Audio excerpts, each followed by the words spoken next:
Do you want your business to grow faster? Are you open to new and out-of-the-box ways to drive revenues and increase value? How do you imagine the most successful entrepreneurs and business leaders double, triple, or expand their businesses tenfold or more? The answer is deals.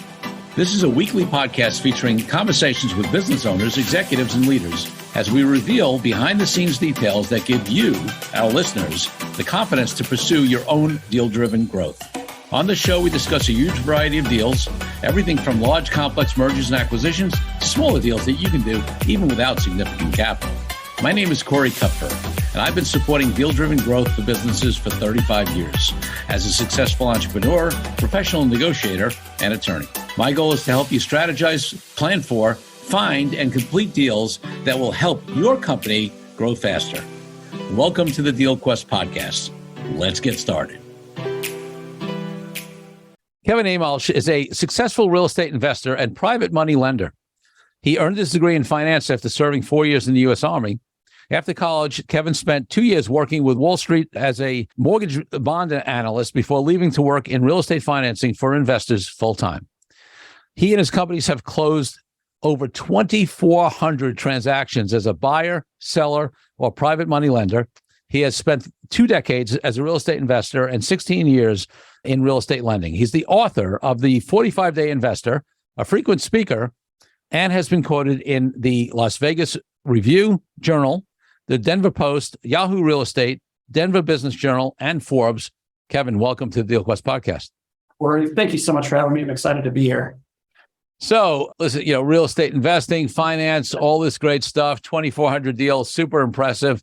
Before we get to talking about all of that, though, I want to take you back to when you were a little kid growing up, maybe 8, 10, 12 years old.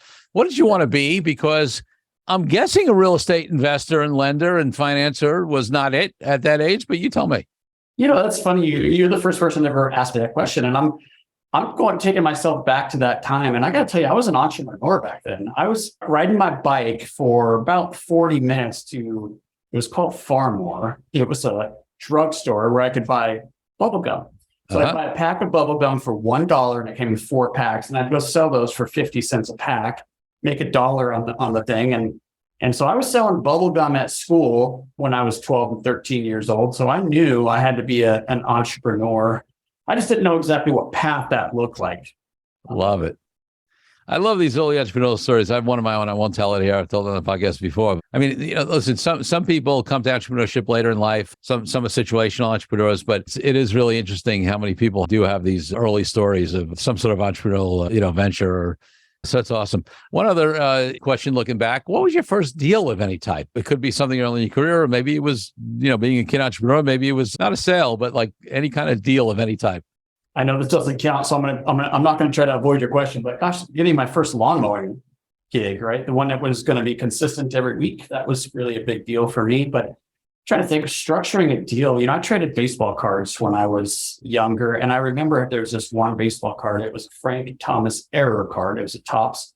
And I wanted that card so bad. It was so rare. This was the only card I've ever seen that was worth over $1,000. Wow. So just negotiating with my buddy over and over and over until finally he gave in. And I gave up the farm. I gave him a lot of cards. He probably won in that transaction, but I got the card I wanted.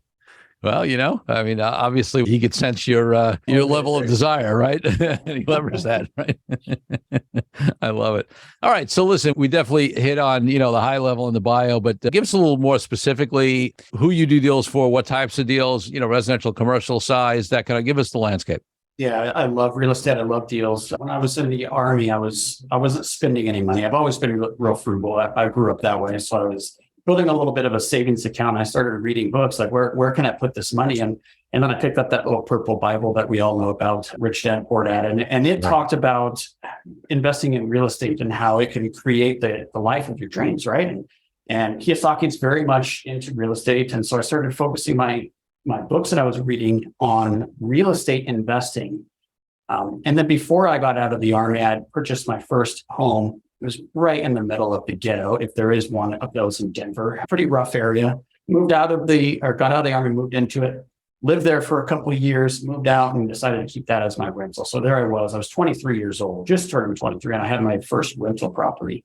Yep. But I saw the value going up. I saw the benefits I would get on my taxes. I saw the tenant cash flow and a tenant paying off my loan. I saw all the things that we all know about.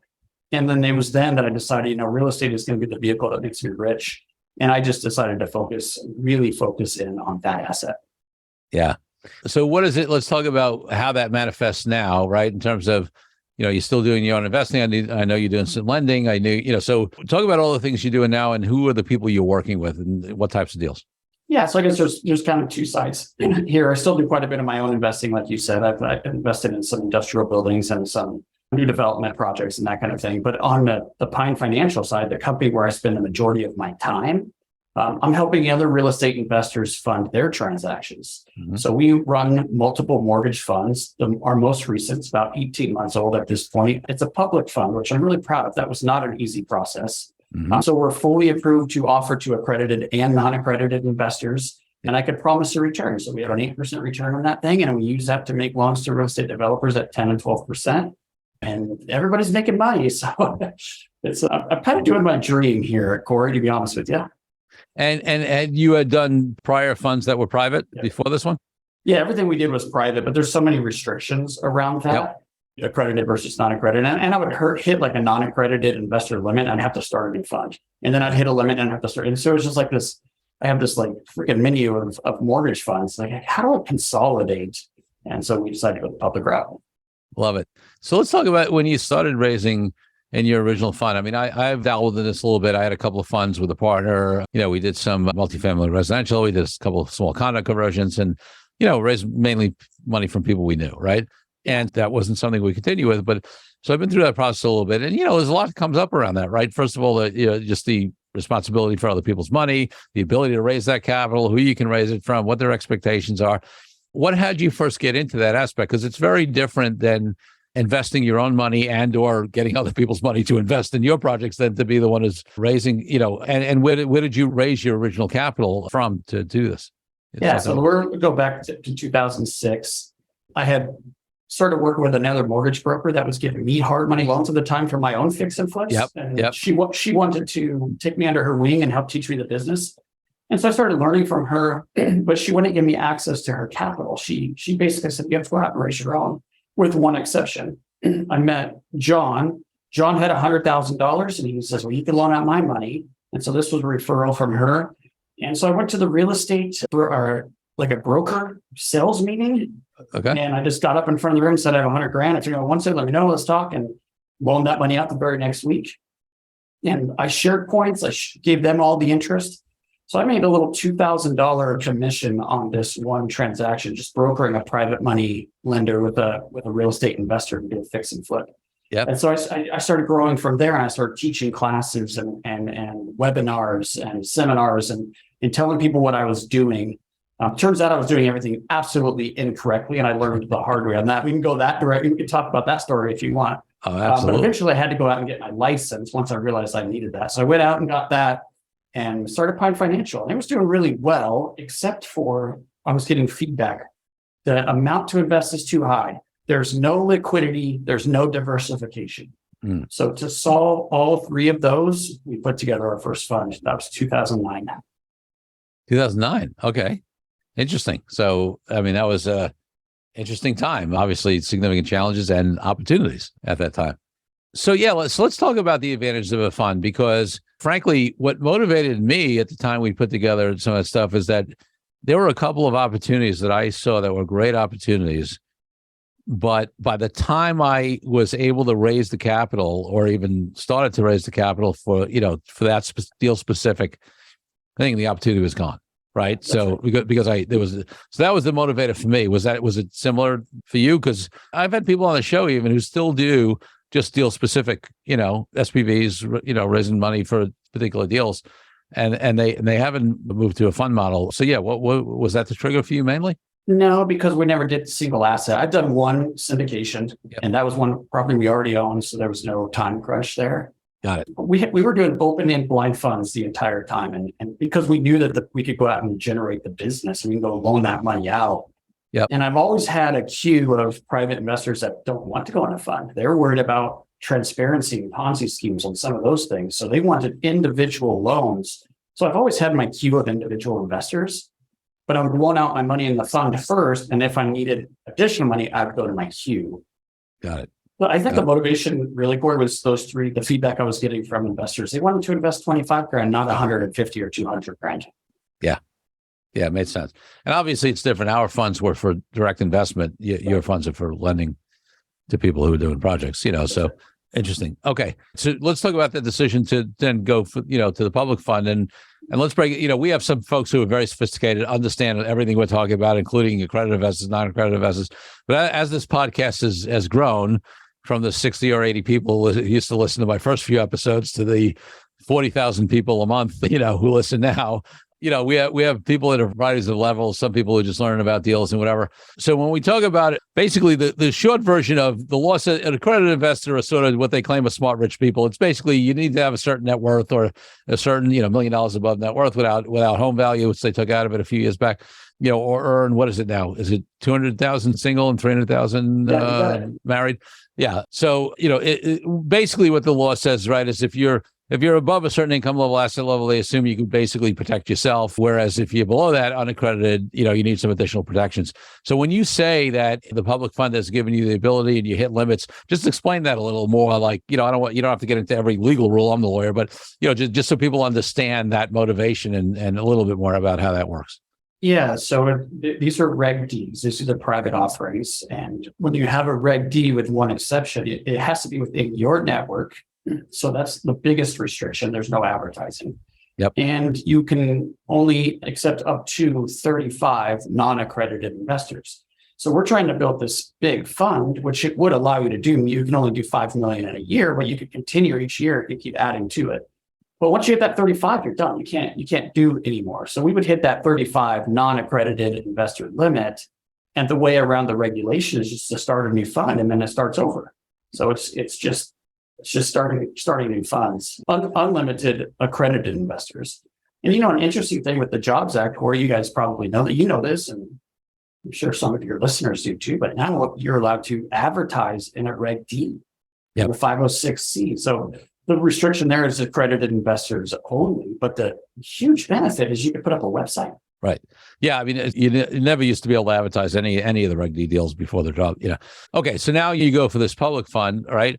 And because it's public, which means that there's all kinds of additional disclosure required and all these other things, you don't have any limit on the non-accrediteds that you can raise from. Yeah. But there's a new interesting limit now, and it's a 75 million total raise cap. Right. I think that might go up because it's kind of restrictive also. But I think our next step might be a REIT or something where you're not going to have that restriction. So as we grow and get better and better, we're doing different funds, I guess. Got it. All right. And what types of deals do you lend money on in terms of, projects? Is it a broad range? Is it a specific geography? Is it only, commercial? Is it residential? What is it? Yeah, fantastic question. So we're heavily weighted on the residential side. So we're 80-20 residential to commercial, but 100% across the board, we're value add only. So if you're looking at in the residential side, you're going to fix something up and then you're going to throw a tenant in there and refinance it. Fantastic way to get into properties with little or no money down. If you're going to fix and flip, that's the obvious one. New construction, we do a lot of infill, new construction projects. Infill is basically you're scraping a house and you're building a new one. On the commercial side, it's repositioning. So do you have a vacant apartment building that you want to convert, or are you going to stabilize it? And everything we do is based on the completed or stabilized value. Mm-hmm. So if we can see how you're going to accomplish your plan and you're going to get to that completed value, we'll use that as our benchmark and we're going to loan a percentage of that number. Very different than a lot of lenders, which have a very strict loan to cost ratio, meaning you have to put money into the project. We try to stay away from that. As long as we can be comfortable in the collateral and the sponsor, then we want to be involved. Yeah. All right. So let's talk about that, being comfortable in the collateral and the sponsor. Like, how are you underwriting these deals? And then also who, so, obviously there's the deal itself and then there's the who, right? You're only working with people who have track records. If somebody new comes along, but the deal looks really good, are you considering it? What are you looking at? Well, we have tightened guidelines a little bit because we're expecting a recession. I know that by the time you drop this, that we might be in that recession. I would make the argument we are in it right now. So we're being very careful with our underwriting. So we're being more strict on our liquidity requirements and our credit requirements. We do not have a down payment requirement. As I mentioned, we're 100% lender up to a certain point of the value. So on the residential side, very liquid, and I feel very comfortable in that area. And I should say that we're pretty geographically focused on the residential side, but we'll go all the way to 70% of the completed value on the residential side. On the commercial side, we need to stick to 65% because it's just not as liquid. So I want a little bit more room in case I need to drop the price to get out of a project. As far as experience on the commercial side, 100% yes, you have to have experience, or somebody on the loan that's guaranteeing that loan has to have an experience. Residential side, we're a little bit looser. We just want to know that you have some hand holding through a project. We don't want you to go gambling with our money, basically. So you have someone that can help you if you get into trouble, then we'll probably be in the deal with you. But reserves, you got to have reserves. That's the one thing that's going to keep you safe. Yeah. And, you mentioned the changing market. I will mention that we're recording this in mid-January just to give people a place, because this is going to come out months later and markets can change. But yeah, so, obviously, listen, interest rates have pushed up, a bunch, which some people may think for somebody who's lending, that's a positive thing, but not necessarily, right? It's really not. Right. So talk about that, because, the uninformed may say, wait a second, these people lend money, higher interest rates, they make more money. That should be better, right? Well, why not? Well, there's a cost of capital that they're not thinking about. Now, banks go out and borrow at the overnight rate, which is super cheap, right? And that's the rate that the Fed moves. We live in the long-term rate world. So there's not a big there is a correlation, but it's not a direct correlation. So our cost of capital has continued to increase, both with our private investors because they're demanding more, and our lines. We have a few lines of credit with the banks, and they're tied to prime. Prime's at 7.5%, right? As we're recording this. That's pretty high. So we're getting squeezed because we don't increase our interest rates. We stay to, around 12%. And as our cost of capital goes up, our margin shrinks. Well, that's right. And listen, if the whole industry started pushing up rates, then obviously that's going to make deals more expensive for your customers, which is going to make more of those deals not make sense, right? That's right. That's right. Yeah. And look, there's competition, and competition brings pricing down. That's where we get impacted on interest rates, not what's going on in the economy. We're impacted by our competitors. Yeah. So you mentioned that there's a pretty defined geographical area for the list of residential investments you do. Why don't you talk about what that is? Yes, you're going to ask me why those markets, because it's an interesting mix here. So we're in Denver. So obviously we loan in Colorado.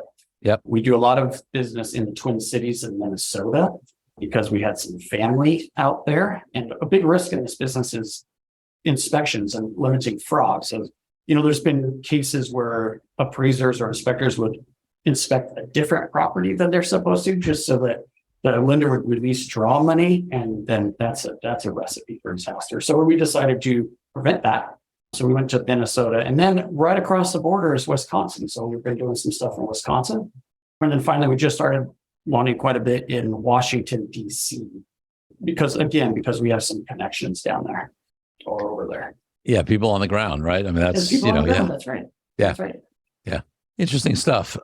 Let's take a break from the show for a minute so I can invite you to a new way to determine your deal readiness. I created a fast and easy assessment that will determine exactly how deal ready you are. Once you complete the assessment, I use your responses to identify the obstacles that are holding you back from being a deal-driven growth genius. It's as easy as heading to CoreyKupfer.com/assessment. That's CoreyKupfer.com/assessment and filling out a few multiple choice questions. I'll be checking in after the episode to see what your results are. Now back to the show. So let's talk a little bit about, you're talking about maybe we're in or expecting a recession by the time this thing launches, sometimes months from now. What's interesting to me, and I've been doing what I do for 35 years, right? So I've seen, you name it, right? I was a young attorney at a big firm in Manhattan, on Black Friday, right? I've been through the internet bust, through 9/11 and the recession that came after that, through 2008, all of that, right? And I think people who are deal makers like yourself look at all of those things differently than a lot of other people, right? I mean, yes. I mean, you're going to, obviously you talked about changing and being more aware and changing your underwriting guidelines, because if you're anticipating a recession. But at the same time, my experience, I think history tells us that some of the best opportunities come in in down times, right?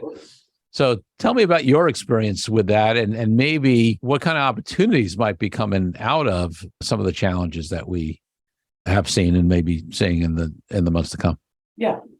So I'm really excited on the commercial side. We're going to see some defaults there. And it's impossible not to, because the lenders base their loans on debt service coverage ratios. And with the interest rate going up so high, when those things turn out, meaning they mature, they're not going to be qualifying for refinances. So the owner's going to have no choice but to sell. Yep. So we're going to see some opportunities in commercial. Residential side, I don't know. We need more inventory. I know that. Yes. More inventory creates a spread between wholesale and retail. Yes. So if you have a whole lot of inventory and buyers can be picky, which what they choose from, well, the retail buyers are going to choose a nice product, right? And then that means all the foreclosures and the wholesale type product just doesn't get interest in it. And so that value has to come down. But then on the retail side, that's going to continue to rise. So that's why you'll see a spread increase in a higher inventory environment. The problem, Corey, is I don't see where the inventory is coming from. Right. We have high construction costs. We have builders that are backing out. The west side of the United States is over a 10% decline in home starts. And they're not bullish at all. They continue to see contracts falling apart. And so they're owners of properties that they had under contract. I don't know, maybe foreclosures from the higher interest rates will create some, but what I'm seeing is that people are locked into 3% rates and they're not moving. So unless we see an uptick in unemployment, which I'm sure will happen, that's the only place I can see where the inventory is going to come from. Yeah, it's really fascinating because, you try to learn from history and you try to draw historical comparisons. And to some extent, there are, factors, yeah. But we've never had a situation. I mean, we talk, it's funny, because everything's context. We talk about the prime being 7, whatever, and having that be high. Well, it's certainly high compared to what it's been for a long, long, long time. But there's been historical times when it was higher, right? I mean, I remember when I was younger, my parents had a mortgage in the teens, and I'm talking about with a conventional, bank, right? So really, what is different is we've never had a period where interest rates were held down so artificially low by the Fed for so long that you have so many people, right, who've locked in these, who have these lower rates. It's not, it wasn't just a day, but it's been for years and years and years, right? So you have all these people that have these low rates. Things have, you can comparatively high. Some people might just say normalized, whatever you want to do. It depends again, what period you're looking at in context. But the point is that, I don't know. And it goes to your point, have we had a situation where there's been such a rapid increase, right? I don't think, in interest rates that creates such a gap between what people have and, and the cost of capital, and therefore the cost such that, because listen, what often happens is, right, over time is if buying a home becomes more expensive, eventually the prices get lower. Of course, the capital is higher, the prices have to get lowered because there's, but when there's such a gap like this and the amount that it would have to adjust to take into account that higher interest rate is so extreme, it's hard for the market to adjust for that over any kind of reasonable period of time. At least that's my concern. Oh, I totally agree. And it takes time. I mean, even on the short-term rates, the government's fighting this in 2 ways, and that they're committed to it. They're fighting it with higher short-term rates and quantitative tightening. Now, the quantitative tightening is going to impact mortgage rates almost immediately, but the short-term, you're not going to see that for 4, 5, 6 months. So what I think seems a little bit bizarre to me, and they're way smarter than me, Cor. So take this for what it is. But it seems bizarre that they're increasing at such a pace, or they did increase at such a rapid pace. It's only been one time in history it's gone up that fast, and the rates were already in the double digits. No time in history has it doubled that quickly. Yeah. We don't know what impact that's going to have yet because it hasn't had enough time to work its way through the system. Yeah, very fascinating. But listen, one of the things I've said in the past as to why I've been interested in real estate, and it's not the main thing I do, right? But, I make investments here and there that I like, especially on the residential side, is that it is still a relatively inefficient market, especially when you compare it to the stock market between, the program trading systems and the sophisticated investors and hedge funds and the access to information, not even to mention the insider trading and all the other bad stuff that goes on behind the scenes that you can't compete with. It's a highly efficient market. I mean, there's sophisticated players playing in it. And the high-end commercial market, if you're talking about Class A commercial buildings in New York City, right, that's a highly efficient market. But, a lot of what you're investing in, certainly on the residential side, is a lot less efficient, so talk about that concept, because, that's where I believe, and I've heard other folks talk about the fact that, like in an inefficient market, no matter what the market is, there's always opportunity, right? More so than in a much more efficient market. Yeah. And I mean, I think, two things. It's more efficient than it once was because we have institutional buyers now. So now you have Blackstone out there, but they're pulling out now, right? And they've halted distribution. So that's a little scary. But you if you talk about inefficiency, look at the iBuying programs. Look what happened to Zillow and Redfin and these programs that thought, look at fixing and flipping is so profitable. Let's get into that business, and they're going bankrupt. Yeah. It's because what exactly what you're talking about, there's not as giant pool of buyers for each individual property. I mean, it has to be someone that's local and understands that specific market to be successful. So I think that's what you're alluding to when you're saying non-efficient. The big benefit to that is for us real estate investors, we could find value add, right? You could force appreciation on real estate. You can't do that in the stock market. Yeah. I could buy a property and sell it on an owner carry, and I added value immediately just because I opened up the pool of buyers. Yes. Or I could rehab the kitchen and add value, right? There's lots of ways to add value in real estate. You can't do that. We can't do that in the stock market. Yeah. Yeah. What else are you seeing in the market generally, or, that might be of interest to people? Because we have some folks on this podcast who are in real estate. We have some folks who, we have a lot of folks, because we do focus a lot on like mergers, acquisitions, joint ventures, like other kind of more corporate deals. But even in that community, we have a lot of entrepreneurs and executives and leaders who individually invest in real estate, or, understand they want to diversify out of having all the money in their companies. And sometimes, they get involved. So there's, they come at it in various ways. But, I know a lot of the folks, even if it's not their primary focus, have some interest in real estate where the opportunities are going to be. So, any other things that you're seeing that might be of interest to those folks as they look? I mean, they can talk all day. I really think that real estate should be consideration for any portfolio. Yep. The diversification is key. So am I hard on stocks? Yeah, I am. And we saw that at the beginning of this year. Why? Does that mean you shouldn't invest in the stock market? Absolutely not. I think you should have exposure to as many different asset classes as you can. The thing about real estate that is so powerful is it's a real asset. So it's like precious metal. You want something like that in a high inflation time, for example, because it's a hedge for that. And we saw that. We saw what happened to real estate values when the inflation was high. So that would have been a good place to have your money to protect yourself from the inflation, right? But on top of that, you can rent it out. So I can hold a gold bar and know that it's going to increase in value when the value of the dollar goes down, right? But I'm not producing income from it. Real estate will produce that cash flow.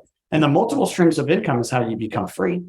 So if you're busy in your business, maybe you bought a business or you had a merger like you're describing. I don't know that much about that world, but I can assume that having some extra income on the side would benefit you. Yeah, it's an interesting time. I mean, real estate's always fascinated me. I've had my business interests have done, have taken a lot more of my time. I've done well, so I haven't done as much of it, but I've definitely done some, and it's always fascinating to me. All right. You talked about the competitors a little bit. You talked about the squeeze on your margins. So are you, at this point, are you doing fewer deals, or is it just that previously you had a huge inflow and you got to pick and choose them? So you're choosing from a smaller pool now, but you're still getting deals done. What is it looking like on deal volumes? Obviously, rates haven't pushed up much for you in terms of what you can charge. Maybe at some point that'll be forced to happen across the industry. What are you seeing in deal volume? Deal volume is increasing. It's crazy. We're growing like crazy. So we'll do 220 million or something like that in originations. So we're still pretty small compared to some of the bigger private money lenders out there. Sure. But we're just continuing to grow year after year. I think the recession that we're going into, this should benefit everybody, even people that are looking to buy businesses. This is where, the good become great and the not so good disappear. I saw this in 2001, and I was in that recession. I saw it in 2008 when the SAFE Act came and there was all this regulation that pushed people out. I'm thinking we're going to see it again as margins get small if you're not efficient. you're going to go out of business. So I guess this goes back to your question earlier. What are the opportunities? Well, for me at Pine Financial, my opportunity is going to be, we're going to thin the herd a little bit. Yeah. And that's going to help me improve my business in the future years. But we'll see opportunities like that everywhere, right? Yeah.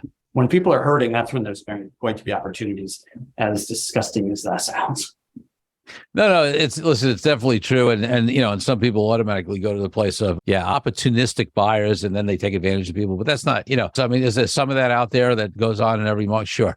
But for the most part, just things shift. And listen, it happens in business, it happens in real estate. Somebody has a life event that's changed them. They have a health issue. They want to move to be with the grandkids. They do whatever. There are a lot of reasons why people can't wait around for a market to come back up. And, they need to do a deal, and they're happy to do a deal in those circumstances. Also, with regard to, thinning the herd. I mean, I was joking with, I've said this a bunch of times with I recorded an episode earlier today on a special series I'm doing with folks in the wealth management industry who are doing a lot of M&A. And, for many years, that market with wealth advisors, I mean, this is a 12 plus year bull market, right? Everybody looks brilliant in a bull market, right? Everybody's had growth now, but if you get underneath how much of their growth is really true organic growth as opposed to just the market going up, because those guys get paid a percentage of assets under management. So if the market has gone up 20, 30, 40%, they're making 20, 30, 40% more. But if they had organic growth on top of that, when you study it, most of those firms have had under 3% organic growth, right? So who are the ones that are doing 15, 20% organic growth on top of the market growth? So it's similar to here. You're right. I mean, in every industry, the herd gets thin, and the companies that are working, that are most profitable, most efficient, better at what they do, they end up having less competition coming out of the bad times, and actually usually more than make up for any drop they had during the bad time with that additional business they get when the herd has been thinned. Yeah, absolutely. This is the time to make sure your systems are right, make sure your people you got the right people in the right seats, and all the basics, the fundamentals of business. This is the time to focus on that. Focus on the growth when you come out of this, right? Yeah. So it sounds like, you still have plenty of opportunities, so you don't have an issue with deploying capital, but sometimes what happens, and this is more on the corporate side, like with these private equity funds, right? They raise these funds, and then they have pressure to deploy capital. Nobody likes their capital sitting on the sidelines. And then I talk about this a lot, and it could apply in real estate where, that could be a factor amongst other things that has people lose deal discipline, right? Got to deploy my capital. Oh, absolutely. Yes. So, talk to us about how you that conversation of maintaining deal discipline. Well, for us, it's fairly easy. I don't mean to sound arrogant, but it's just that's how we started the company. So we started in 2008 just brokering loans, and I was doing it in 2006 with Susan, and then we decided to split up, and I started Pine. And then I got that first fund in 2009, but I always had that queue of investors on the sideline wanting deals. Now I get some pressure from them. Yep. But that's an easy conversation. Do you want me to give you a shitty deal? Because I could do that. Or would you rather be patient and wait till you get a good deal that you can have some confidence in? Yeah. And then I loan out our funds first. And so I can keep the returns fairly high in the funds. Now, so I've always had that structure, but now we've layered in some leverage. So we have some lines of credit. That makes it really easy to manage the cash flow and not have that pressure that you're describing. Yeah. I'll tell you what, discipline is key in a time like we're in right now. Yeah, no question about it. It's because it's an interesting time, because in some ways, there's still so much capital out there, right? Yeah. Now, we're starting to see some, like, you mentioned the folks who pull back a little bit, but there's still a lot of money out there. So it's an interesting time on the decisions people are making and how disciplined they're being, and whether they're pulling back or whether they're still deploying capital, and what's going to happen, because none of us have a crystal ball, despite what. So it's fascinating. You mentioned this experience where you did everything wrong, right? Oh, yeah. So let's talk about that a little bit, because it's often we learn the most, and it's even audiences learn the most from the mistakes people have made. And no matter how super successful somebody is, like you are, we've all had our share of big mistakes. So tell us that story. Yeah, it's an embarrassing one, but I'll share it. So I was working with Susan, and she taught me the business as we talked about today, and 2008 was hitting and she was getting nervous, and she's definitely wanted to be more of a teacher. She wanted to coach and train, and I'm a deal guy. I wanted to be in the trenches. So that's why the separation. But I trusted her with everything. She taught me the business. She assured me that we were doing everything correctly and we didn't need any licensing or anything like that. Well, one of my competitors called me and said, how'd you do on the test, or how's your licensing going? And I didn't know how to respond to that. And this was a guy I respected in the industry also. So here's the mistake I made, Corey. I called the state of Colorado, the Department of Regulatory Agencies, to ask them if I needed to have a license for the business I was currently operating. Yeah. I should have called an attorney. Yeah, who would have on an anonymous basis, either would have advised you if they knew the answer, or could have, if there were any nuances, called the agency on an anonymous basis to determine. My team, right? I needed an advocate for me. So I quickly got the invitation into the office where they sat me down at this giant, biggest conference table you've ever seen. It's like on The Apprentice, the Donald Trump show, that big giant, it was that. And I sat down and the guy comes in. The lady that invited me in was here. Her name is Cheryl. And I can't remember his name, but I do remember it started with an investigator. So he introduced himself, investigator so-and-so, and he had his gun and his badge, and he had all of this. He threw his card down on the table. He says, "You're currently under investigation." And I'm like, I called you and told you what I'm doing. What are you investigating? You put yourself under investigation. Crazy. So I had this completely shut down. They had to investigate me. They said, everything you're doing is actually above what we would require. So you're good, but you have to go get your license. So then I had to go out and study and get the test and get the bond and do all the things you do to get your license. And so it slowed me down a little bit. Wow. That's crazy. I mean, listen, no matter how well you've done, I got to assume you've had a loan that's gone bad at some point, right? Nobody's has 100% batting record. Any stories on that or lessons learned from those? Oh, sure. I mean, I can talk about that all day too. I've got one now that it was a property assemblage and it was a development, and I only financed a piece of it. Yeah. But the appraisal was so ridiculously high, I felt it was extremely comfortable. Luckily, in this one, I'm friendly with the neighbor, so the assemblage can still happen, and I'll go ahead and develop that myself and get it done. But I would never invest in a project unless I own the entire or invest in the entire thing, because he could easily go away and then my project becomes much less valuable. So that was a pretty important lesson. But I got to tell you what I've seen the most in this business is people making mistakes with the lien position. So there's some national gurus out there that teach you how to go out and do this business, and they'll tell you to loan your money because you can get high returns. But what they don't tell you is when you're not in the senior position, you don't have any collateral at all, unless you're enough to take out the first, right? So if I make a loan for $100,000 and I'm in first position lien, anybody that records behind me has to pay me off in order to get the property. That's right. And what I've seen many times in this specific one, Corey, this lady lost $80,000 in her IRA, her Roth IRA. It was her entire savings. And she lost 80 grand because she went into a junior position based on this lady's word. I mean, they went to a real estate training together and they trusted each other, and she totally ripped her off. And there was nothing I could do to protect her. I still think about that one. Yeah. It's those that get to you, right? Yeah. I mean, if you're going to be a private lender, I think it's a fantastic business. I actually wrote a report about this, and that's one of the mistakes I see investors make, to try to help investors, because I get these phone calls all the time. They think I could help them after they've made these mistakes. But I think it's a fantastic business. Just be very careful. Yeah.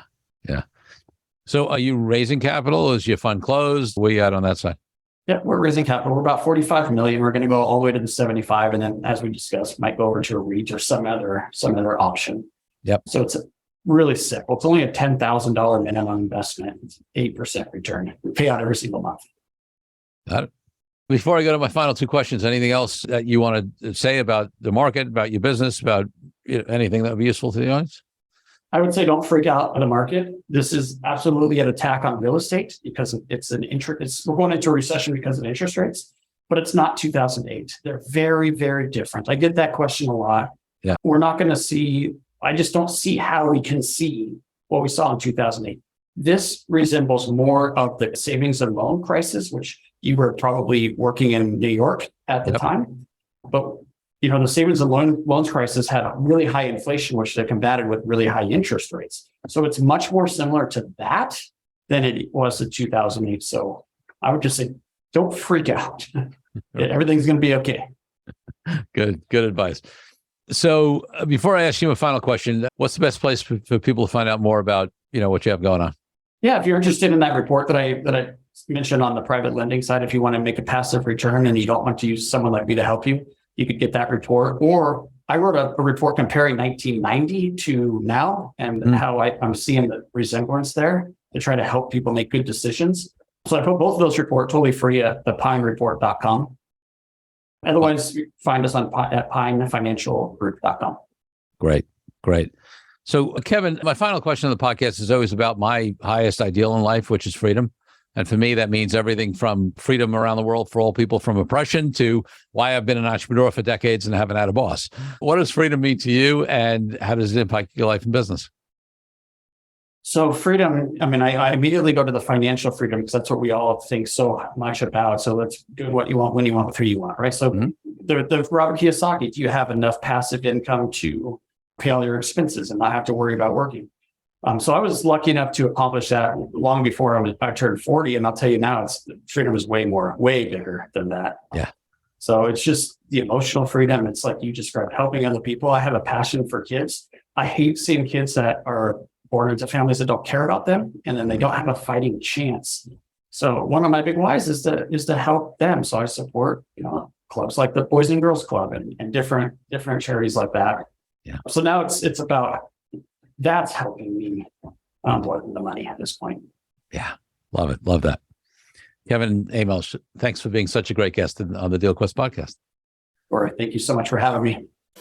Thank you for joining me on this episode of Deal Quest, where we help you understand how deal-driven growth can be your ticket to freedom.